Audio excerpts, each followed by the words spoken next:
চাঁপাইনবাবগঞ্জে বন্ধুর ছুরিকাঘাতে নিহত হয়েছেন আরেক বন্ধু। বুধবার 24 জুন চাঁপাইনবাবগঞ্জ পৌরসভার মেডিকেল রোড এলাকায় এ ঘটনা ঘটে। নিহত যুবক রজব আলী পৌর এলাকার 15 নম্বর ওয়ার্ড মসজিদ পাড়া নিবাসী নজরুল ইসলাম বাবুর ছেলে। জানা যায় মসজিদ পাড়ার জিশান আলী, মেহেদি হাসান ও রজব আলী দীর্ঘদিনের বন্ধু, কিন্তু বেশ কিছুদিন ধরে তাদের মধ্যে মাদক সংক্রান্ত বিষয়ে বিরোধ চলছিল। এরই ধারাবাহিকতায় বুধবার দুপুরে উভয়ের মধ্যে কথা কাটাকাটির এক পর্যায়ে বন্ধু নিশান ধারালো অস্ত্র দিয়ে বন্ধু রজব আলীকে আঘাত করে।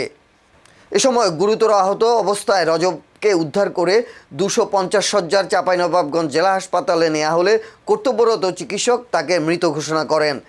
এ বিষয়ে চাঁপাইনবাবগঞ্জ সদর মডেল থানার ওসি একরামুল হোসাইন বলেন, ঘটনার পর থেকে আসামি জিশান পলাতক। অভিযোগের ভিত্তিতে ঘটনার সঙ্গে জড়িতদের বিরুদ্ধে আইনগত ব্যবস্থা নেওয়া হবে।